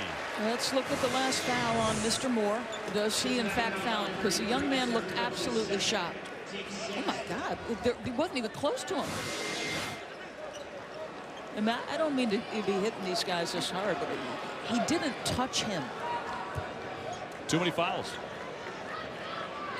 I realize there's a history between the two, but I'm not for predetermining how a game should be called. Correct. And I think some of that was at work here today with 9:05 remaining. Adams sinking the first one. 81% at the line.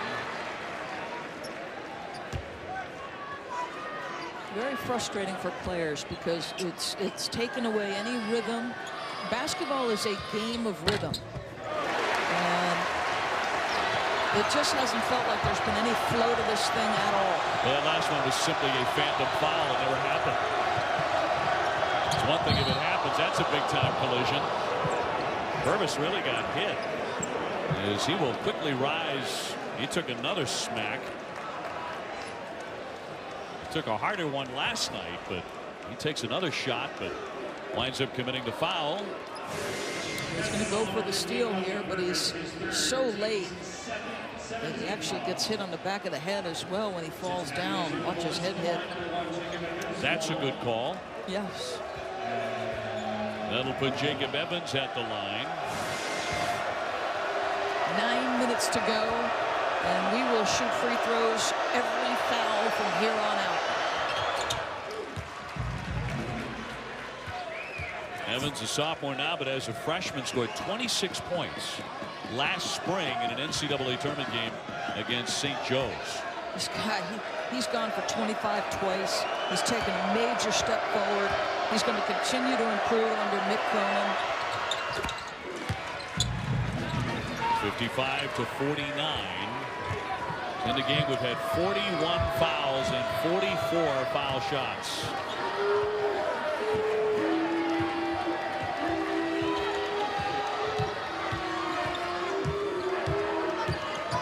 Towel back to Adams. He is dying to be a factor in this game. Nice reverse. Oh man, that's just beautiful basketball. And I tell you, if he sticks on the right side of that lane, that's a block shot sent into the 5th row. How pretty is the ability to protect that layup attempt by going to the opposite side? That's gorgeous. Copain putting on the brakes, a whistle off the ball. Watch Jalen Adams running a high pick and roll. He understands shot blocks. Shot blockers are coming at him, but he uses the cylinder as his protection. How about that split and tough shot? All his momentum carrying him out of bounds. And Kevin Ollie just got a warning from the officials. Carl Hess, Mike Nance, and Ron Gruber. That was for being out of the coach's box. The reason for that warning. Vance Jackson with the foul to put Clark at the line.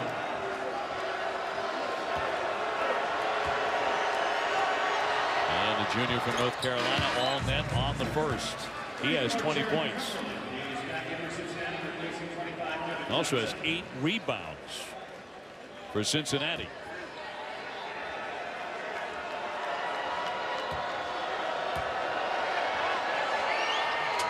Now Husky fans hoping that UConn can forge another magical run in October. They made it to the semifinals unexpectedly. They're 16-16, down by 6.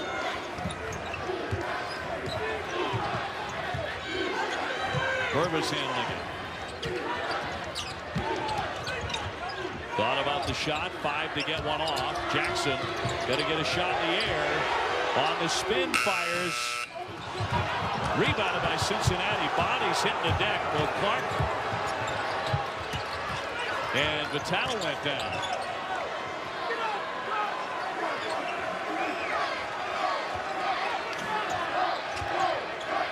Copain over the top and tipped out of play by UConn. We'll take a break right here. 7:24 remaining in the semifinal. Cincinnati with a 6-point lead. ESPN's exclusive presentation of college basketball is brought to you by Frontier Communications, official sponsor of the American Athletic Conference, and Ghost Recon Wildlands. Available now. Rated M for mature. Back in Bristol, Chris Cotter here with an update on the Big 12. Iowa State and West Virginia. It's a 9-point lead for Iowa State. Extended then solo. Solomon Young with the alley-oop finish. 11 points. It's now back down to 9 points for the Cyclones over on ESPN. Coming up next here on ESPN2, it's the MAC Championship. Jimmy Hall, rebounding machine in Kent State, getting set to take on Akron. Dave?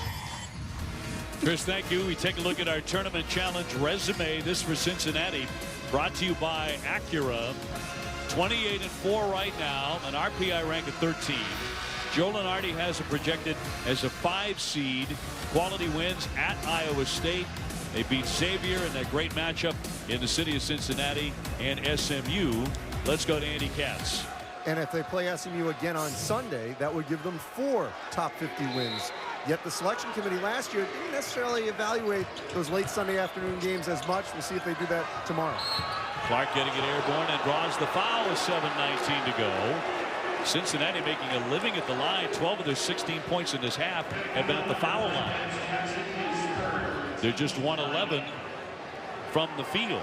That foul will go on Jackson, who's 3rd for UConn. Ron Groover making another call there. Feels like his whistle has been the most active today. Clark buries the first one.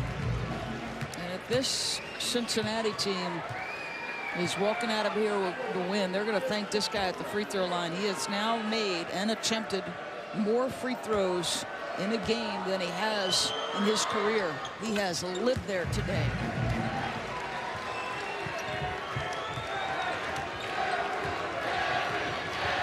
Not bad for a guy who lost most of a tooth early in the game. Very tough kid, 59-51. So who do the Huskies turn to? Will it be Adams? Yes. Well, this is the guy they typically turn to at these moments. This is usually Jalen Adams or Rodney Purvis time. They're their best options and most explosive players. Still right there for UConn to make a run. I think Cincinnati needs to hear from Troy Copain. Once again, it's a determined Clark underneath. No whistle this time. Stolen away by Rodney Purvis.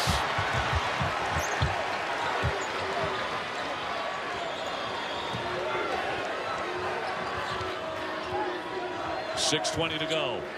Jackson. Adams wants the lane. He scoops it up for 2. Well, he is dynamic. He's fearless, and these are the moments he enjoys.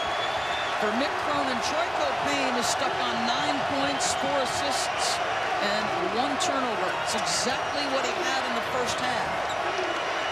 Adams has scored the last 8 points for the Huskies. Copain, yes! Big 3. That was on cue.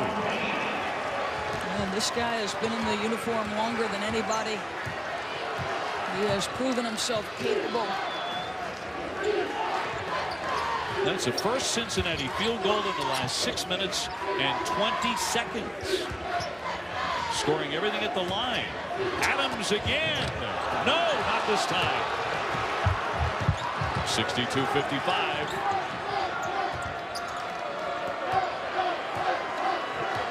Copain, the senior, averages 5 assists a game. Has over 500 in an outstanding career for Cincinnati. Looking for another one here. Yes! On target, Jacob Evans.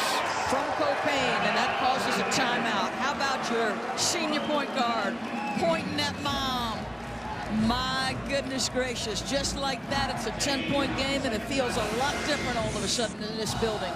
Copain collapses the defense, the pitch to the other side of the floor, and he delivers. Had been a while, but watch him make the three. Where's my mom, Renee? She's come a long way. Mama, I'm your boy. Did you see that shot? Renee says, oh, son, go to work. Go to work. His #1 fan almost never misses a game, home or road. He's got 5 assists now, Troy Copain. I believe he needed 7, correct, to set the Cincinnati record. He is on record as saying it means a great deal to him should he be able to break that record.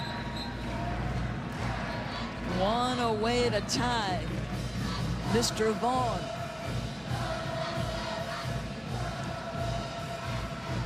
Well, the 134 games that Troy has played in his Cincinnati career, Renee has managed to get to 124 of them. That's amazing. That's a lot of long drives, I'll tell you that. Adams again. That time got it to go and one.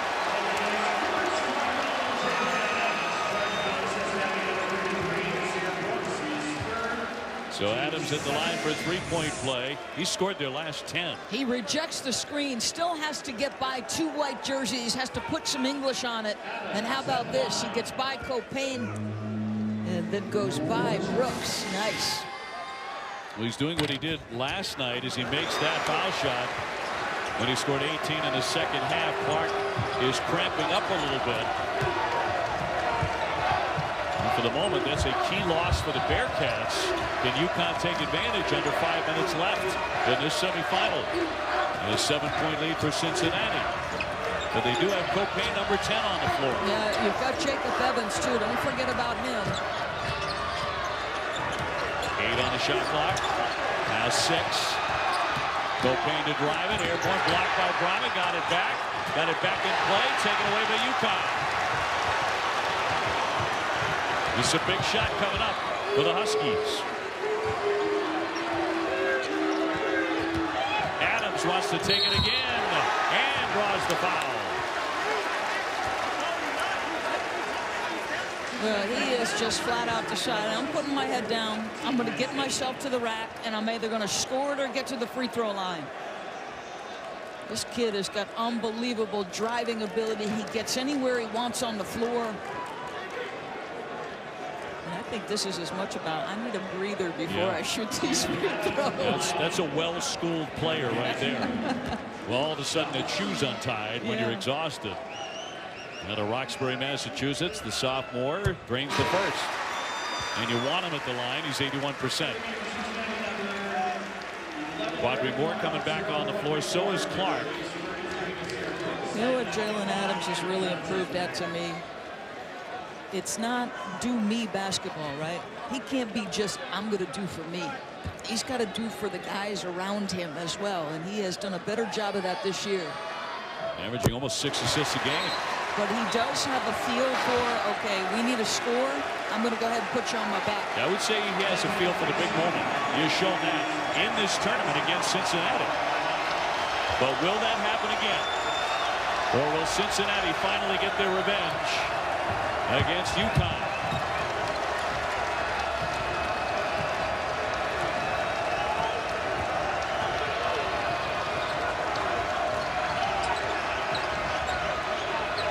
Clark again, another touch, facing on his back.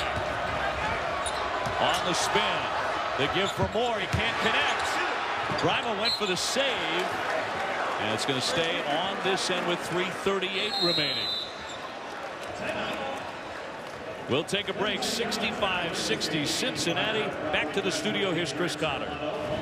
All right, Dave, just a reminder, just underway here, the MAC championship between Akron and Kent State. They're playing this one in Quicken Loans Arena. And as soon as we come to the conclusion of our game between Cincinnati and UConn, we'll send you to Kent State and Akron. More from Hartford after this.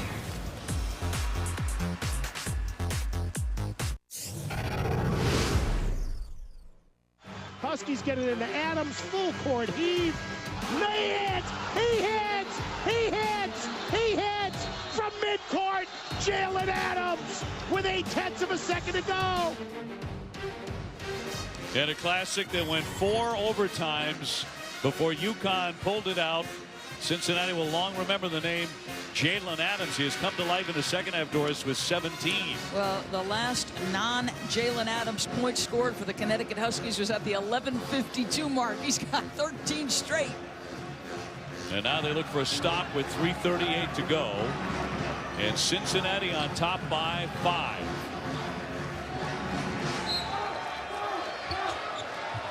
Clark has been their main man with 23.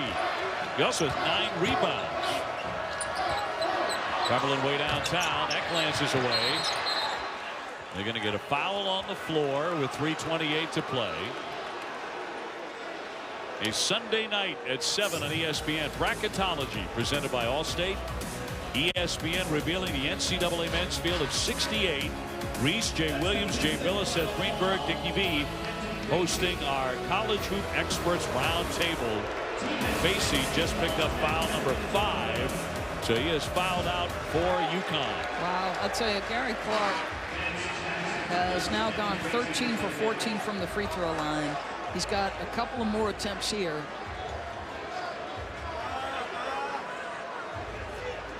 And Kyle Washington got bailed out. I did not think that was a good shot at all. Absolutely horrible with a 5-point lead and the ball. So he should be shaking Mr. Clark's hand saying thank you. Mick might have pulled me had you not come up with that. Clark has been in a terrific groove at the foul line, as you mentioned. Another one coming. Really been the difference in the game. He's 14 out of 15.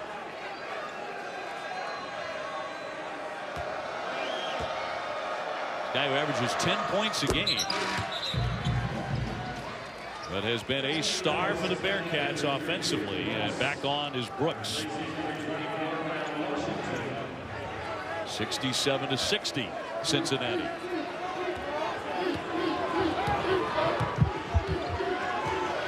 You don't feel like there's any panic with the Bearcats. No, they're so level. When you've won as many games as they have over the last 3 years, 6 straight NCAA, going to your 7th. Adams trying to split the D. Return won't fall. He gets it back out for Purvis. Oh, he got a great look there, but he missed it, and another whistle. And that foul will go against the Huskies. That will be on Brima, his 4th. And down the other end we go with 3:02 remaining. Cincinnati to shoot again. 4 fouls, 4 points for the 7-foot center. Well, I guarantee you, anytime Cincinnati's going to have the basketball for the final 3:02, they're going to play through Gary Clark on the post, because you can go right at Brima. You've got no consequence. He's got 25 already. His career high is 26. This time it's Brooks at the line. 6'11" freshman from Philadelphia. Number 2. Vitale there with the rebound. An 8-point lead for Cincinnati in the semifinal. The winner gets SMU in the championship game. That'll be an offensive foul.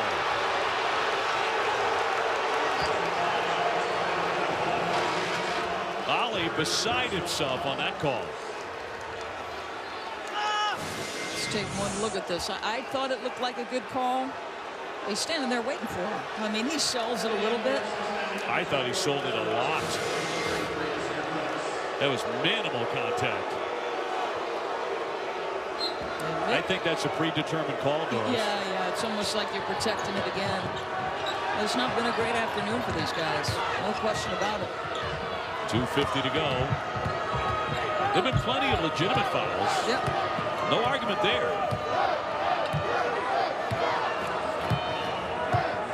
Cincinnati sitting on an 8-point lead. Evans running some clock here. That's a smart move. Cincinnati looking for the 29th win. He fires.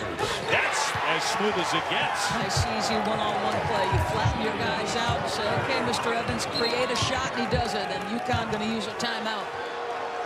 Well, they feel it's starting to slip away. Cincinnati by 10. So Cincinnati, it's about managing time and scores. So as you said, he's dancing with the ball. They're inside of 5 seconds. Just gets himself, walks that defender right down to the free throw line. Says, let me get you to my sweet spot, Jalen Adams. And then he's the only guy in the building who knows when he wants to pull the trigger. And to the rise and fire, it was fast. Champ Week and all the drama continues tonight. 2 championship games coming on ESPN. The New York Life ACC at 9 o'clock. Tune in for number 5 Duke against Notre Dame. And the Pac-12 championship game presented by New York Life capping off the night at 11. Number 1 Oregon and number 2 Arizona. And both are streaming live on the ESPN app. No reason for you to leave your couch. That's 2 great basketball games, and you get the possibility of whatever Bill Walton might say on that Pac-12 championship. Whatever it may be. Well, we've been entertained certainly by Gary Clark's performance, 6'8" junior for Cincinnati. He's been the man today. He sure has, and I thought you said it. He's a force on the boards. He loses a tooth. He doesn't even worry about it. How about the inbound play? They go to him for the lob. He's been dynamic at drawing fouls, splits defenders, uses the up fake. He plays at his tempo. He doesn't get sped up simply because there are bodies around him. He's just playing.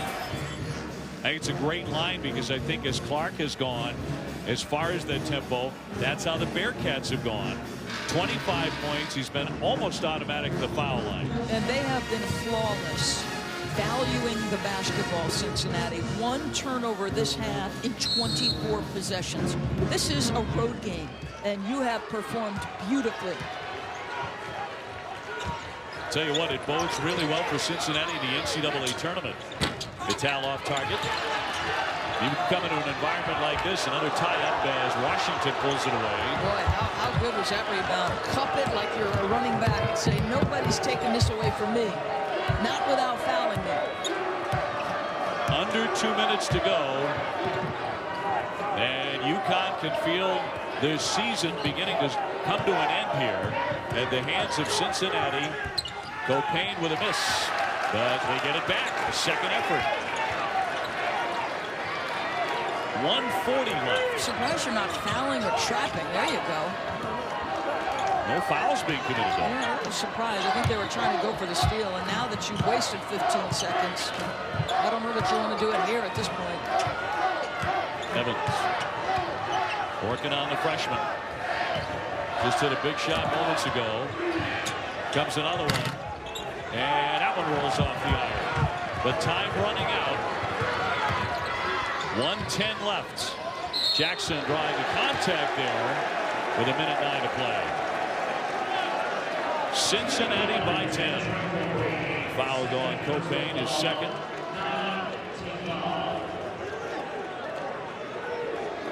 So time to shoot here for Jackson. He'll get 2 shots. Freshman from Los Angeles, and once again to the monitor.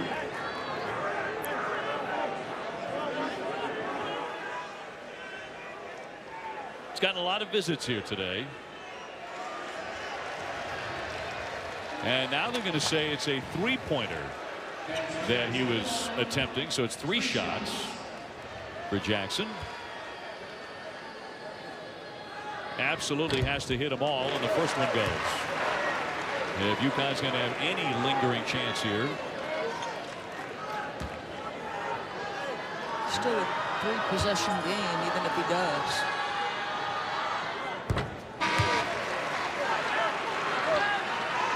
Kevin Johnson back on now for the Bearcats. And Washington will take a seat. This to make it a 7-point game. Make or miss here, you got to come with some pressure, I think. You'll look for a quick trap and a steal. Otherwise, you're going to try to make Cincinnati make free throws. He makes 2 of 3. And a foul.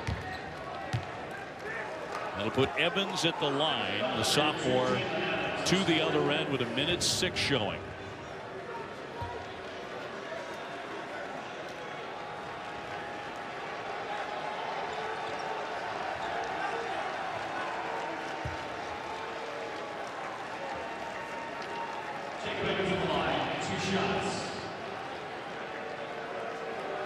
These will be the 59th and 60th free throws of this semifinal. That's been a big story, and so is the performance of Gary Clark. Cincinnati shooting foul shots better in this semifinal than they typically do. No doubt. And if I'm them, I come with a little soft pressure here. You keep everybody in front. They're going to come all the way back. Kevin Ollie going to use a timeout. So we'll take the break too. Right now we'll toss it back to Chris Cotter in the studio. Dave, again, just reminding everybody this MAC championship game is going on right now over on ESPN News. And Kent State and Akron, and Kent State's Jalen Walker takes it the distance. Akron couldn't throw it into Lake Erie to start the game, but they're heated up a little bit, so it's a three-point contest right now, Dave. Chris, thank you. 72-62 Cincinnati. Bearcats a minute and 6 seconds away from going to the championship game and giving the American Conference a 1-2 as far as seeding championship. And Mick Cronin, what a job he has done. Most wins under the age of 50. It is Mick Cronin with 304 and 3 very good names up in front of him. He has been spectacular. McNown is 11th year and a strong offensive team. His Bearcats this year averaging 75 points a game. Adams has it batted away. Minute to go. You're guarding without fouling. You're trying very hard if you're Cincinnati not to give up any threes. Tough twos won't hurt you, but you're definitely trying to run Connecticut off that three-point line. Jackson. His three. That'll drop in. 55 seconds to play. 7-point game and a foul as Copain is fouled. Purvis with his 4th.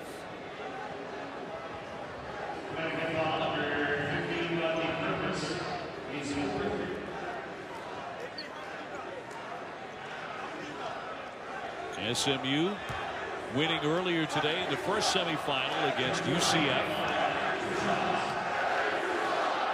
So SMU, the outright champ, advancing to the championship game of the tournament. And Copain drops in the first one. Well, you got to give Cincinnati credit at the line. They have been very strong today. Another one coming for Copain. They made 30 out of 37. 31 for 38. A lot of foul shots. Adams drops in the three-pointer. Hey, this is not over. I mean, my goodness, it's 6 points. It's 2 possessions at this point. Now UConn can really go for a steal off a trap if you can get it. And looking to foul right away. Jackson does. He fouls Cumberland. You got to have your heels on the three-point line and say, go ahead and make a tough two. And the one guy who's going to hear it, he's basically telling you guys, the only thing that can hurt you is the three ball, right? So you're retreating, Kevin Johnson, but step up and meet him. My goodness. So it'll be 2 for Cumberland. He makes 64%. Named to the coaches, by the coaches, to the conference all-rookie team. And the free throws keep on coming for the Bearcats. It's as if their free throw shooting's gotten contagious today. Yeah, and make a decision. If you're not going to push up in soft pressure and make the ball handler turn direction, at least waste some clock, then get your heels on the three-point line and meet him there. Here's their 40th foul shot. I don't know if I've called a game all season, Doris, in which one team has taken 40. Oh, that's a tough shot. Vitale makes that and draws the foul as well. Tell you what, they are making progress with plenty of time left. An opportunity to put this at 5 if you make the free throw. So we talk about making tough twos, but don't foul. And a tremendous job by Vitale, who's had one heck of an afternoon, to get into the chest and draw it.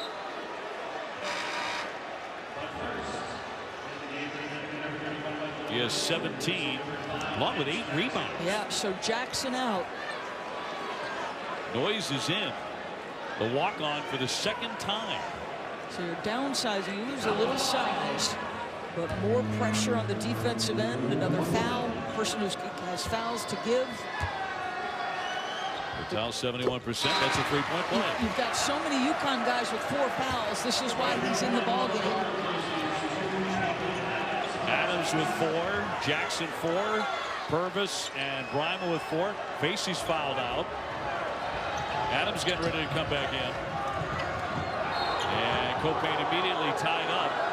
Patel wanted a traveling violation.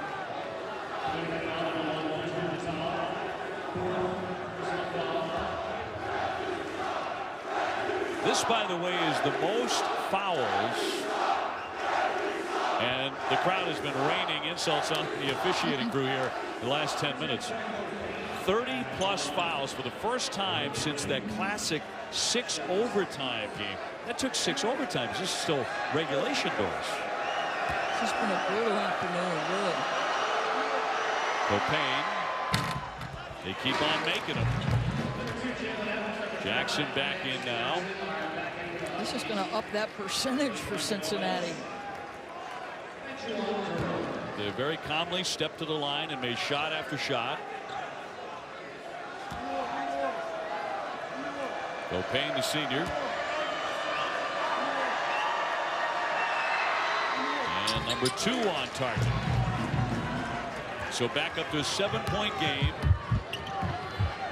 Adams all the way through. The Dipsy do no. Rebounded away by Cincinnati. Copain gets away. No foul committed there. Got the pass away to Cumberland, and finally he's fouled with 31.8 left on the clock. Cincinnati's made 83% of their foul shots as Purvis is fouled out. That's it for the senior. His last game here, fouling out with 10. Did not have the semifinal that he wanted. Nothing close to his quarterfinal. Well, they don't advance to this point without the first game he played of the first night of this tournament. Transfer from NC State with his head down. Tough way to go out. If in fact it is the end, 31.8 to go.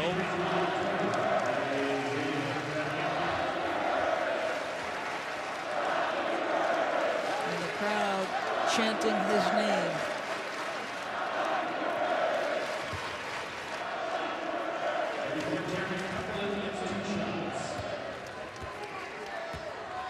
So Cumberland at the line.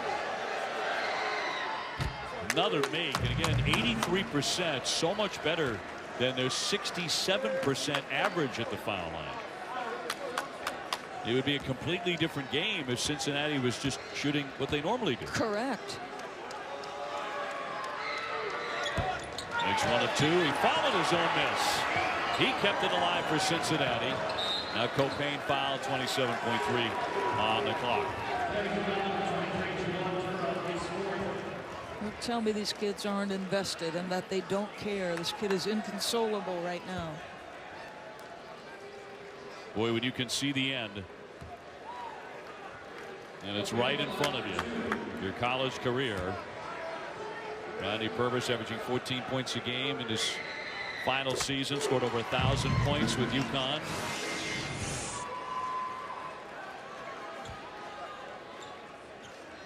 Coach and player. That's beautiful. Copain drops that one in. So back up to a 10-point lead. UConn with 12 points from field goals in this half and 28 points at the line.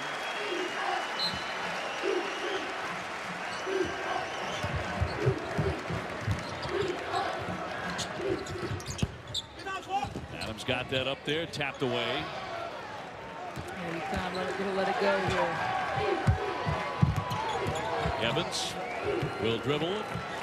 10 seconds to go.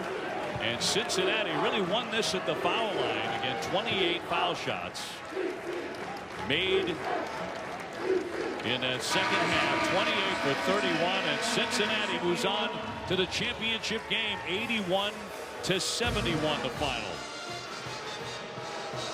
And the season is over for UConn. no magical march to the championship this year.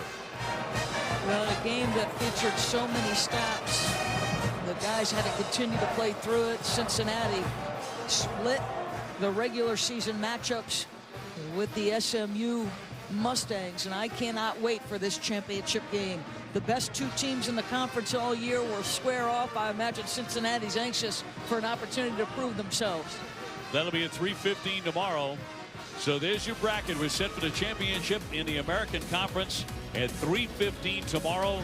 Join us on ESPN for SMU and Cincinnati, #1 against #2. Let's go to Andy with Mick Cronin. All right, thank you, Dave. Mick, you had a player lose a tooth. You had a double technical. You had a flagrant. How would you describe the physical nature of this basketball game? Exactly what I told our team was coming. You know, they got the heart of a lion. They always have. They've just had a lot of injuries this year. And, you know, I think people don't realize how hard it is to do what Kevin Ollie did this year.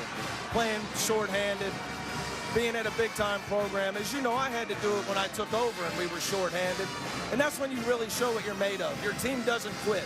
They haven't quit all year, so I have a lot of respect for them. What did your team show you in their ability to hold off UConn, this crowd, and make free throws down the stretch? Well, and the three-point shots, you know, we won with offense today.